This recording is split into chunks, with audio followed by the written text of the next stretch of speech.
Approval becomes your drug. You get addicted to it. You stay in one-sided relationships because you're just taking care of everybody.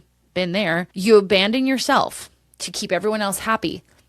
Welcome to the Mindset Mirror Connection podcast, the podcast where we debunk the eat less, move more, shrink more mentality and focus on what really matters, which includes your relationship with your body, food, self-worth, and the behaviors that align with all of those. I'm your host, Christina Hathaway, licensed therapist with specialized training in food and body obsession, certified personal trainer and nutrition coach. At the Mindset Mirror Connection podcast, we believe what you say in your mind, you see in the mirror. So let's have a conversation about that. Before we get into today's episode, I want to make sure you subscribe to this YouTube channel. Also, if you don't want to miss any content that's being dropped, make sure you hit that notification bell as well. I also want to know who are the people you want to hear from on this show and what topics would you like me to continue to cover. Thank you so much for your continued support. Now, let's get into the episode. What is up, guys? Welcome back to the Mindset Mirror Connection podcast. I am so excited you took this time out for yourself to learn something about your physical and mental health. This is really, really important today because today we're talking about something that not a lot of coaches, especially health and wellness providers, talk about. And it's the love you did not receive. We're talking about that little inner child inside of you. So welcome back. This discussion is so incredibly important because we don't realize when we have big responses to anything, whether that's big shame responses, guilt, rage, sadness, that oftentimes it's not just rooted in what's happening right now. That's not to say that that cannot be true. I mean, obviously, being someone who's gone through grief and loss recently, that was true for me in that moment. However, I'm talking about outside of that. We just think that, wow, this moment is so overwhelming, not realizing that the moment is being paired with some of the most wounded parts of us and the wounded parts of us that have these beliefs about ourselves and who we are. And that wounded part is your inner child. So we're going to talk about that today. So I want you to think about, have you had a reaction in your life that felt bigger than the moment? Yes, I've had all of them. I have them often, and not as often as before because I've done a lot of work on this, but I have had them often. So I'm going to just read some of the notes I put down of examples of this. Someone cancels plans and you suddenly feel like annoyed or rejected even. This is something I hate when I throw a party, when people, there's always those people the day of, oh, we can't make it. And it's like 2 or 3 people. And I'm like, ugh. I mean, I get it. I'm not being flexible, but it's that inner child wound, right? You receive feedback from work. For me, it was specifically women in leadership positions. And you get that kind of anxious feeling. Your mind starts to spiral and you start to like create your argument in the shower of what you're going to say when maybe the feedback is going to be good. Or you tell yourself even like you're fine, right? Like everything's fine with you. There's nothing to see here. Again, something that I do often, but you're not. You're exhausted. You're overeating. You're mentally spent, right? And you're emotionally shutting down. For the person who thinks this is just the moment, right? And this is just me reacting to the moment. It's going to feel really sensitive. It's going to feel very overwhelming. It's going to feel like you can't understand why you can't be more resilient. And the reason being is, like I said, something's going on a much deeper level that you're not realizing, that most of us are walking around with this very wounded inner child, this little part of us that was very much hurt and perceived their life through a lens of not enoughness. And I don't know anybody who doesn't experience this. So I want to say that to you guys, because sometimes in my brain, I wonder if people listen to this and are like, oh no, that's not me. Like nothing bad happened to me. But I want you guys to realize that there's rarely like a BCAD point before Christ, after death. There's rarely that moment in your life. However, big T traumas do create those moments. Most of the time, it's just it kind of happens over time. And it's not what happens to you. It's the story that we make up about ourselves about what happened to us or what was kept from us. And that story oftentimes disconnects us from ourselves and creates this archetype that we're going to talk about that is a wounded child archetype. So not only do we have a wounded child, we have kind of a specific type of wounded child. So the inner child part of you is a part of you that, learned what you had to do in effort to be loved. And for about 50% of people, this statistics are a bit off, but about 50% of people grew up in secure attachment homes where the parents were very attuned to their wants, needs, all of that. They allowed their child to express themselves. They allowed their child to reach natural consequences.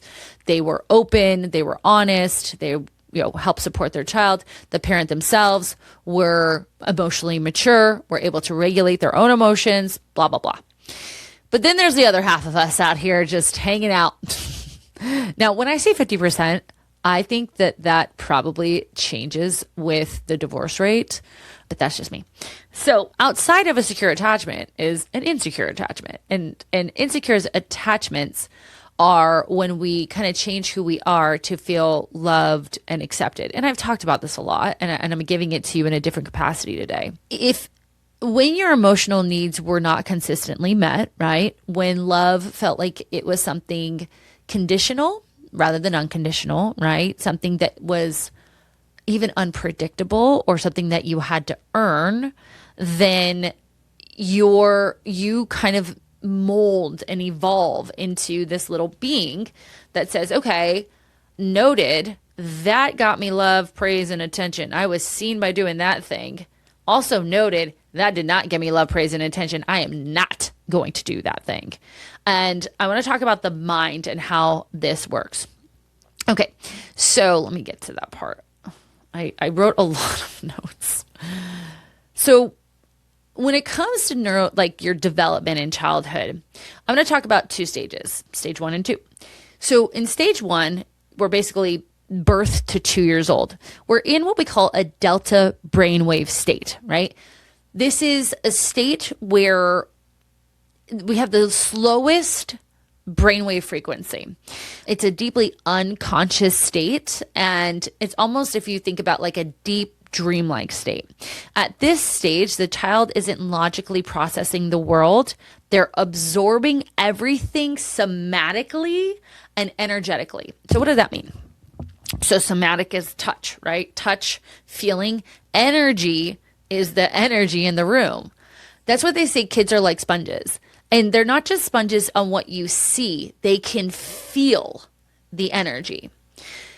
I see this with children in homes where they were kind of the hope that once we had the kid, mommy and daddy would be okay.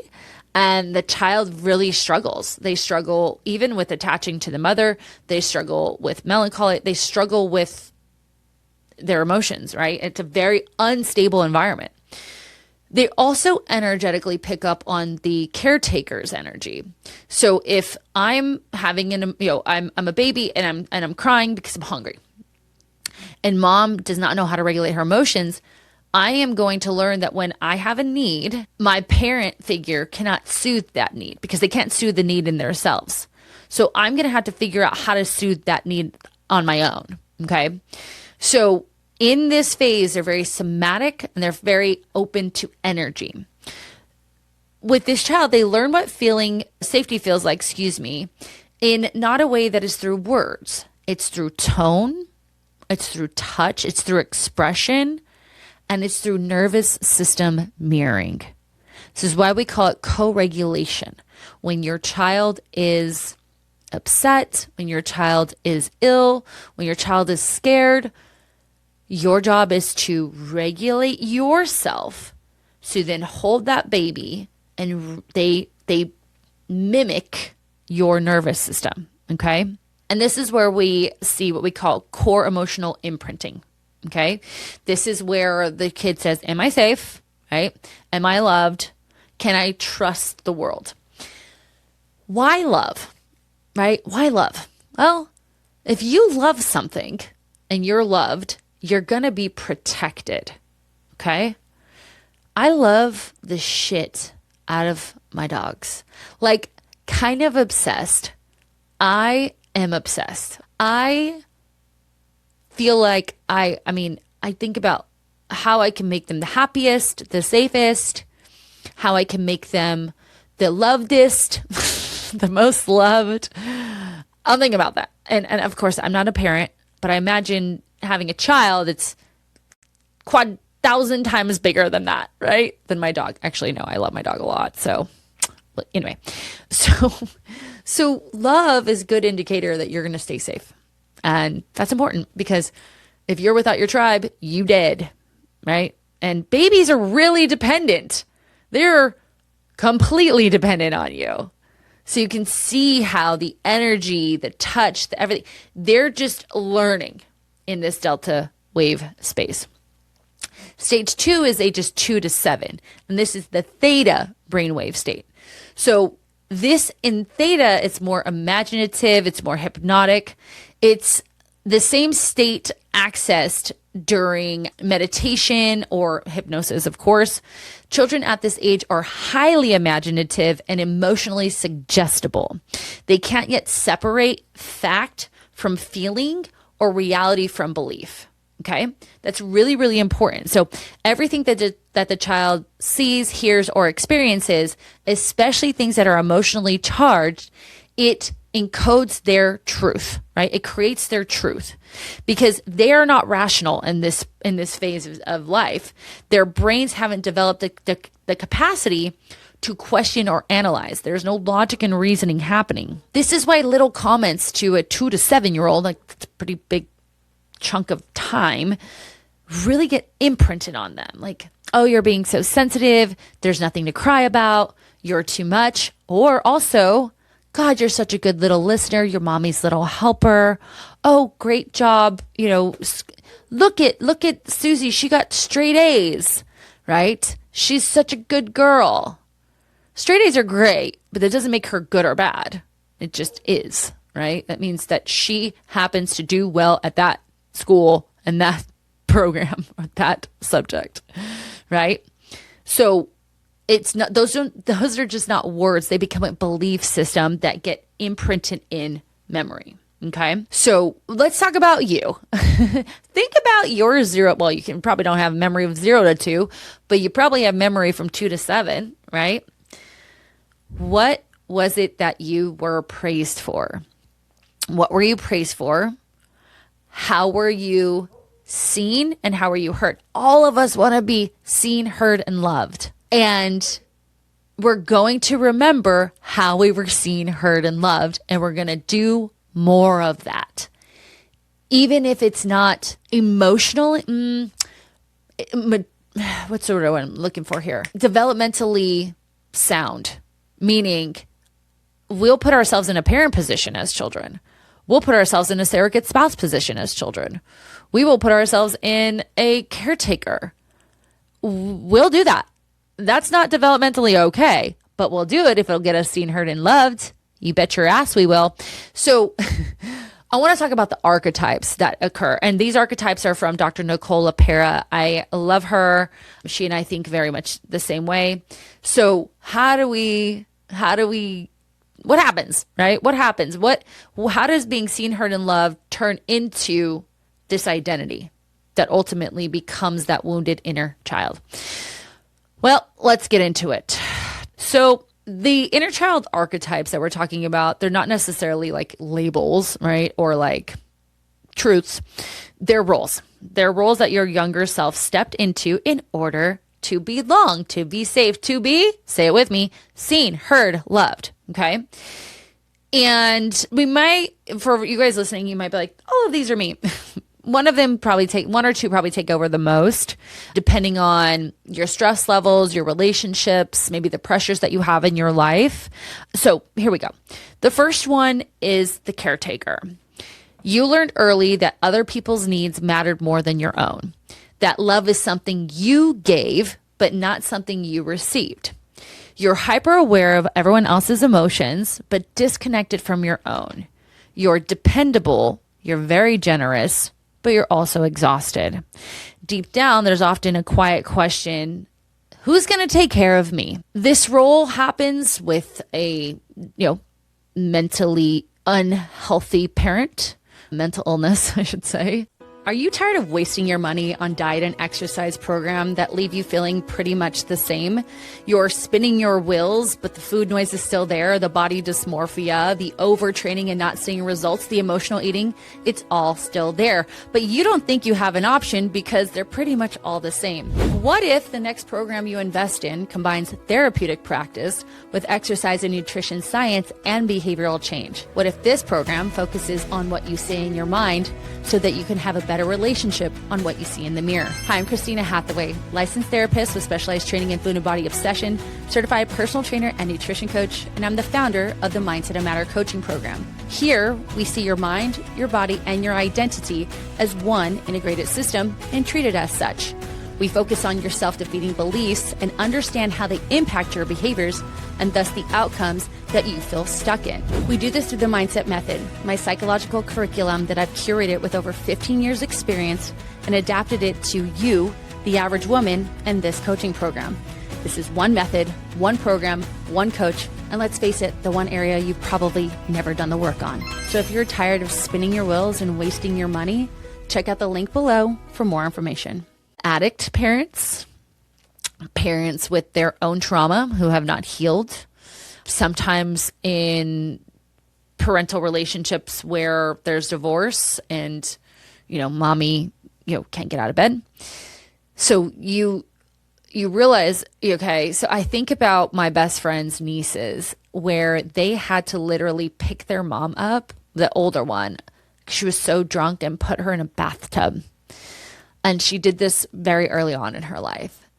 And mom, being an addict, would show her positive something, right? And let's just talk about positive something. That doesn't mean she's like, oh my God, I love you so much. She's just not fucking yelling at you. Okay. That's positive sometimes, right? Especially when yelling is really scary and maybe sometimes hurtful, painful, right? Abusive. So I think about them. And that caretaker role, she had to take care of her mom. She had to get her naked, put her in a bathtub, and wash her head. And she was taking care of her at a very young age, right? When that happens, who's going to take care of me? If I'm taking care of you, mom, and you learn that my role is to take care of everyone else. No one's going to show up for me. I need to, and this is secondary, I got to turn off whatever I can turn off and dissociate with whatever I can dissociate with, because I can't have needs because no one's going to show up. So, and the needs that I do have, I'm going to figure out a way to soothe those needs. And that can be a plethora of things. Obviously, we talk a lot about food. And you're going to hear that last part for most of these. The next is overachiever, right? You learned praise, approval, and safety lived on the other side of your success. And parents are well-intentioned when they do this, but that I think of my mom. My mom loves to brag about me, so much so that it pissed my brother off. She would brag. I mean, sometimes in a way that made me uncomfortable. Like, oh, you can do that better than her. Like, you're better than her. And I'm like, I don't want to be better than her. Being better than her didn't feel good to me, but it made mommy happy, right? Anyways, so knowing that, you get the praise, you're seen, heard, and loved. So you push, you excel, you raise the bar. Because at a certain point, I have a client who said, yeah, I got straight A's. And I think I've said this to you guys before, so apologize. I mean, I repeat myself all the time.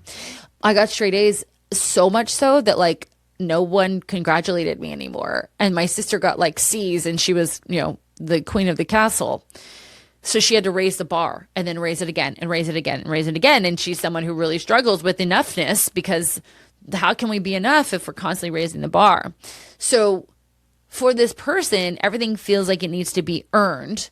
You're not just allowed to be, you have to buy in to whatever it is that you want. You have to earn it. Failure to you also is a struggle because it feels very personal. It's an identity strike. You don't know who you are if you failed, if your entire worth is in achieving, right? So failure is like death to these individuals because achievement is proof that you are worthy of love. And again, this can be very unintentional, right? For parents that are just like really proud of you. There's a balance because when parents can be proud of their child and then also proud of who they are at the core, that's balance. It's when all I see as praise is when I'm achieving, is where that's imprinted. And that becomes the focus. You also have overt better thanness, right? Overt narcissism in families where we are better than others and we achieve and we're high achieving and you need to be a high achiever. You can't be a dancer. You need to be a doctor and you need to be the best in your class. Your brother was the best in his class. And so that's more of that like direct line of sight. The other thing too, I see with overachievers is just these poor parents. They're like, I'm just here parenting. Like, I told my kids stop being so hard on themselves. Like I congratulated them when they had good manners versus, when they got good grades, but the parent was really successful. The parent was really hardworking. The parent almost had some boundary issues with their own success that the child watched them and they're like, I got to be like that. I got to be better, right? So that is number 2. Number 3 is the underachiever. That's the thing. The underachiever, you learn that visibility brought you criticism or shame. Being seen and being heard, not going to do it. They tear me down. It's very shameful to be me. So I'm going to stay small. I'm going to stay small. I'm going to downplay my wants, my needs. I don't need anything. Nothing. Nope. Don't look at me. You downplay your wants and your needs and you like almost tell yourself like, I don't need care. I don't need care anyway. It's fine. And you oftentimes, these are the kids that get caught up in like fantasy world. They're like, I think about one of my clients who had this whole, I don't remember what it was actually, like cat obsession. And this was a little girl that I worked with when I was working in child crimes. And it was a way to like disconnect from her world because being seen got her very much hurt. I won't go into detail. Being seen, trying, and even failing feels more dangerous than doing anything at all. This is where I see a lot of clients who want to make change, but they've never been noticed. And that feels so foreign to them that now I'm their coach and I'm noticing them and I'm hearing them and I want to know what their wants and needs are. And that feels so uncomfortable for them. Luckily, I know that and I know how to handle that. So we sit through it, right? We sit through it and I say, hey, let me in. Let me know how much of you I can see today, right? So in this person, they learn to disappear. It's just safer for them to do that. It's safer for them to disappear. And like my client is a good example. She unfortunately was abused by an individual and being seen and heard was not safe for her. So she just disconnected, was very quiet, was kind of meager, and then got lost in this kind of fantasy world. Okay. All right. Next one is the protector or rescuer role. This is a person who focuses on fixing. They help with managing everyone. They're the savior. They save everyone else. And they do this so they find people who need them, because if they can focus on that person's pain and fixing that person, then they don't have to focus on their own, right? If they can heal someone else, it makes them feel a sense of self-worth. And they oftentimes are attracted to people who have things worse than them. And weirdly, I'm one of these people, attract that in a partnership, like a loving, like intimate relationship.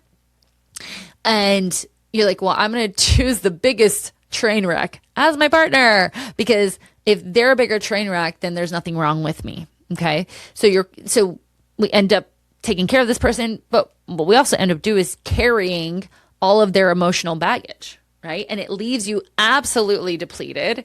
It makes you feel resentful, and it just keeps you more disconnected from your body, right? So again, caretaker and protector, rescuer is very similar to caretaker.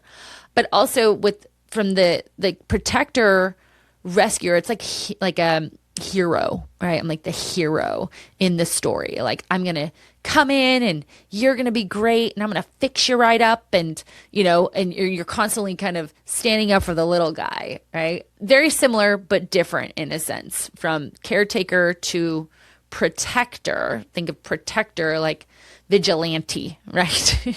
And rescuing people.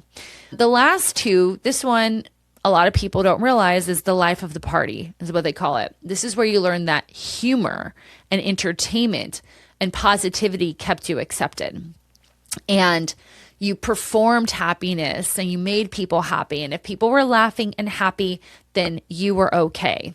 The problem with this is, again, if you're not happy, that's not your truth. And if you want to be sad and you want to be upset or angry, like, you can't, because your job is to be the life of the party and to keep everyone happy and keep everyone entertained. I very much do associate with this. I didn't realize that a part of my inner child wound was that. I mean, my mom would tell people at weddings and stuff, like, go dance with my daughter, because she knew that they would be so surprised by my amazing dance skills that it would make them happy and it would make the whole party happy because Christina was dancing. So then Christina learned that she needs to be performing for everyone. And I did all these different performances for people that I am so embarrassed about. And I still perform to this day. I'm doing it right now. I don't think this is me. This is authentically me, but like, I'm kind of a character in a way that developed through this life of the party archetype, right? You're fun, you're light, you're cool, right? Even when you're breaking down inside. Now, that is something that I no longer do. You will no longer find me disguising how I feel. It's quite the opposite, actually. So you learned early on that, like, your sadness, your hard, like those heavy, big feelings, like, made other people uncomfortable. So you hide it. You hide it and you perform your way out of it. Again, this family unit looks like a depressed parent. It looks like a strained relationship. And you've just got that little character that just makes people laugh. And it's cute until it's at the expense of yourself. And what does it mean to be at the expense of myself? I can't express myself truly for who I am. And the last one is the hero worshiper. The hero worshiper has learned not to trust their own voice. Someone always knows better than them. They look outward. They look for plans, rules, leaders, cults. This is how people get into cults. This is how people get into like mad research, experts, podcasts, all of that. They teach them how to live, how to eat, how to move, how to succeed. They're hiring all the coaches. Now listen, as a coach, I appreciate that. However, at a certain point, I think about it almost like I used to work with teens and young adults, and I don't know if this still happens in the therapy world, but there was this idea of like diagnosis swapping where they would just like hear something and be like, that's me. And then they'd come in and be like, I'm transgendered. And I'm like, dude, last week you were this, the week before you were this. Now, that might sound bad. When someone was truly transgendered, we talked about it, but like, this is different. So the hero worshiper isn't diagnosis swapping. They're just like expert swapping, and they will overanalyze things. They will only listen to other people for advice. I had a friend like this. She could not make a decision without asking us the same question multiple times about the same thing. And I'm like, dude, you already asked me that. Like, just wear the plaid skirt if you're going to be the schoolgirl for Halloween. Sorry, you know who I'm talking about. She very much, and I get why, because she was a gymnast throughout her whole life, was completely torn apart by other people, told if she was good, she was bad. What was I listening to? Oh, Shawn Johnson. If you guys watch Shawn Johnson on Special Forces, it was really interesting because She was so good at like shutting herself off because she was just so scrutinized in gym. But coming back to the hero worshiper, basically like outsources everything, their thoughts, their behaviors, their routines, everything is outsourced. Nothing is their own.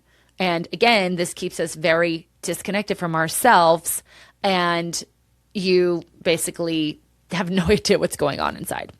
So these are the archetypes of the inner child. I want to know which one you connect with the most. Of course, like I said, like for me, I'm a couple of these. There is another one in here, is the yes person, which I'll talk about that real quick. So the yes person learned that conflict would threaten their connection to other people. So they're very agreeable. Very agreeable. They comply to people. They have a hard time saying no to others. They bend themselves to whatever it is that someone else needs. Again, over time, with not connecting to yourself and what you need, you end up doing things that you don't want to do. This makes you very vulnerable in many, many, many, many, many ways. Many ways. You know what I'm talking about. You lose access to yourself. Again, your wants, your needs, your limits, your preferences. I don't know why I missed that one, but there it is. The yes person. Of course, what this does is I think of a family unit where like, yes, ma'am, no, ma'am, like you listen to the parent. There is no autonomy. It lacks autonomy. The parent is the authority. You shut the fuck up. You do what I have to say. And that's not how it's supposed to work. Attunement is what we need. Anywho, so then when we grow up, we're saying yes to everyone else, which obviously becomes at the expense of ourselves in so many ways.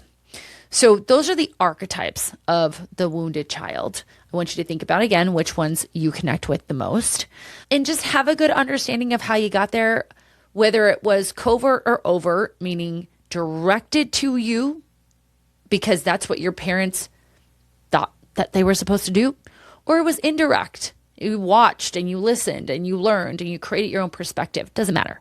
This isn't to sit here and be upset with the people in your lives. It's just to have understanding.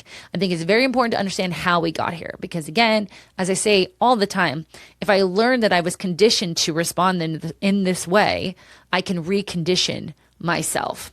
So let's talk about that. One quick thing, I've kind of already touched on this, but I'm looking at my notes and I want to talk about like what happens when the inner child goes unhealed. How does this manifest into today? I've already touched on a few of them, but I just wanted to read my notes for this. So obviously you burn out chasing approval. I mean, approval is going to be gone at a certain point. Approval is going to go away. And you're going to be like, how do I get more? How do I get more? How do I get more? Right? It's a dopamine effect. Approval becomes your drug. You get addicted to it. You stay in one-sided relationships because you're just taking care of everybody. Been there. You abandon yourself to keep everyone else happy. This is one of the reasons why a lot of people struggle with their weight. They struggle with their food. They struggle with exercise. It's because they don't have the capacity. I talked about this on the last episode of creating an environment, removing the things that are limiting your capacity to what you want. And oftentimes that's the word fucking yes. That's what you need to remove from your vocabulary if you want to create change. But what ends up happening is we stay in one-sided relationships when we're doing everything, and it affects our relationship with ourselves. Your body becomes the battlefield for control. Okay. So I don't have control in these other areas. So here we go. I overtrain. I binge and restrict. I overwork. Your body, the way it looks, the way it functions, becomes how I create control in my life. And if I can just have my body look a certain way, then I'm okay. It's almost, we think about the overachiever. That's one of them, right? If that's an achievement. Or you never may feel like you're done, you're enough. You never celebrate things because you just, boom, okay, that's done, on to the next thing. And we start that cycle of anxiety all over again. So let's talk about reparenting this beautiful, beautiful baby in you. You know what I like, you guys? And I was listening to Lewis Howes' podcast, The School of Greatness, and he and his wife have pictures of themselves as children on their their phone screensavers. Right now, I have a picture of my dad when he saw me here, wait, there, in my wedding dress. So I don't have my little baby me, but I have a picture of me that I imagine my little girl being. I'm not imagine. It's literally a picture of me. And anytime I'm feeling overwhelmed, I'm thinking about what is she experiencing right now? And what does she need? If we treated ourselves, I think health, really, if we looked at ourselves as what we needed in childhood, a lot of things would be different. In childhood, we needed to go outside and run around and play. We needed creativity and fun. We needed to socialize, but we also needed to get inside at a good time to sit down at the dinner table and eat our food. And that included eating all of our vegetables, but then enjoying a little snack afterwards. We needed to sleep. We had a bedtime routine. We also took naps when we were tired. We cuddled. We loved. We snuggled, right? We expressed ourselves. We expressed our emotions openly. We were incredibly, incredibly truthful and honest. When we were little kids, or maybe some of you didn't get to do all of these things, this is what it meant to create a strong sense of self. And health as an adult, if we just mimic that, I think we take care of a lot of the issues that people deal with. I truly, truly do.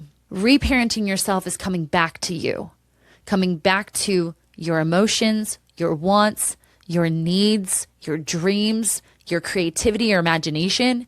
It really is that. But how do we get there? Well, awareness. I know. You got to start noticing your inner child, right? And how it drives your choices. How does it drive your choices? A lot of the things we talk about, subconscious thought and cognitive distortions and things like that, like they're all driven from that inner child archetype, that identity wound. Are you overcommitting? Like asking yourself the questions, like, am I overcommitting to this because I'm afraid of disappointing other people? Am I saying yes so that my boss will see me in a positive light? Like, I get that, but am I saying yes when I don't have the capacity to? Am I, restricting my food because I'm fearful people won't love me if I'm in a larger body? Have that awareness, not only of your inner child archetype, but how does it show up each day? Then what we end up having to do is shift our language from this pressure to maintain love, maintain being seen and heard, to compassion, right? Instead of the I shouldas, I should, I could, I would, we've got to say, what do I need instead? Not what I should do. Who says who? Says the distorted part of your brain that is trying to stay safe and loved. But baby girl, you're safe and loved. Someone loves you. If God loves you, or whomever you believe you, your higher power loves you, that's for real. They love you. You're loved. Hopefully you're safe. If you're not safe, let's get you safe. That's a whole nother conversation. But majority of you are safe. So we don't have to do anything else to be getting that. So what do I need right now is different than what I should do. And remember, shoulds, coulds, woulds are direct, like language and dialogue connected to that archetype. Right now, who knows what I need? If you think about the little part of you, are they hungry? Right? Are they tired? Do they need to take a little nappy? Do they feel alone? Do they need a little hug, a little squeeze? Right? Are they emotional? They need to let it out. What do you need? Are you fucking hungry? I say it all the time. Feeding yourself is one of the kindest things you can do. It really is. It really is. Like, right? When your little person is like, I'm hungry. Hopefully you're not like, no, you're not. Because you guys do that to yourselves now. If you're hungry, right? Practicing phrases that are a little bit more compassionate, like, I'm safe right now. I'm safe. I don't have to say yes to earn love or acceptance. even kind of negative phases, but they make sense. Like if that person only likes me for what I do for them, they're not my person, right? Resting isn't lazy. I'm just uncomfortable with sitting with myself, and that's okay. I'm still going to do it. So we need to change the language and then repair through routine, right? So doing things again like that little self. So going outside and getting some sunshine, as the kids say, touching some grass, right? Getting creative, doing something fun, listening to music that brings joy to your life, like doing things that are almost childlike, but are what you want to do. Slowing things down, saying no, going inward, right? Journaling to that little inner part of yourself. There are a lot of things in regards to routine that you can do to repair that little person.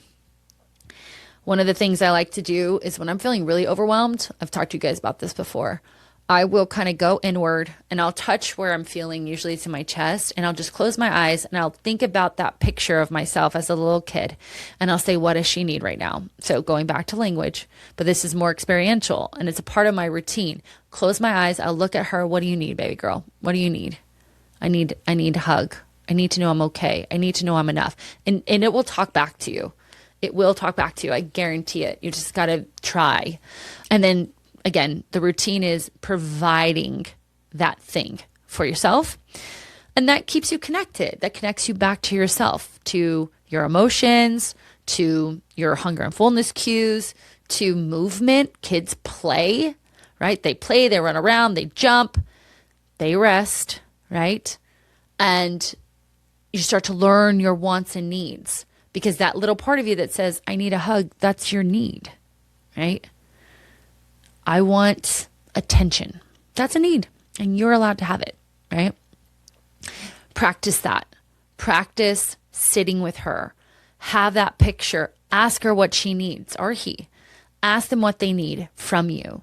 They will respond back, and then your job is to do it in a way that serves you, okay? Some of the journal prompts, I love writing a letter to my inner child. It's it's a really big step. I don't do it as much in the mindset method. We do inner child work for sure, but writing a letter to your inner child, a safety letter, that's pretty amazing. I love that shit. Asking yourself, journaling about like what parts of me have to go quiet in order for me to feel safe. What do I wish someone had told me as a kid, right? Or writing to that inner child the things that you should have been told as a child. So that's it. That's the love we didn't receive, and being able to provide it for ourselves. Once you provide it for yourself, you'll start getting experience with it. And the more experience you have with creating your own sense of love, safety, being seen and heard by yourself, because you're technically seeing and hearing yourself when we're aware, the more attuned you will be when others are providing it or not providing it to you. And therefore, you can begin, as we're going to talk about in our love series, working on relationships with others, whether that's walking towards them or away from them, right? So, as I said, I think health really is just coming back to that younger part of ourselves and doing all the things that we should have been doing as children or should have been allowed to do as children, and kind of recreating that in our adult lives. Really, like when I sat down and thought about that list of everything that children do, they even, if someone doesn't like them, they kind of step away. They set boundaries. They know when they're hungry. They know when they're full. It's amazing. And if we can just get back to that, I think we'd probably solve a lot of problems. So that's it, y'all. I hope you liked this information. If you do, and you've got a little mommy group, and you're like, ooh, we might need to listen to this, send this over to them as I eat the microphone. If you haven't already, make sure to hit that follow button, that subscribe button. And again, 2026 reviews. Let's effing go. We need more reviews. If you're interested in working with me, this is the work that I do. As I've mentioned before, I am closing in on starting a wait list for clientele because it is just me in the coaching program. But if you are interested, check out the show notes below to set up your clarity call. And I'll let you be on your way today. But just remember this one thing, that what you say in your mind, you see in the mirror. Bye-bye.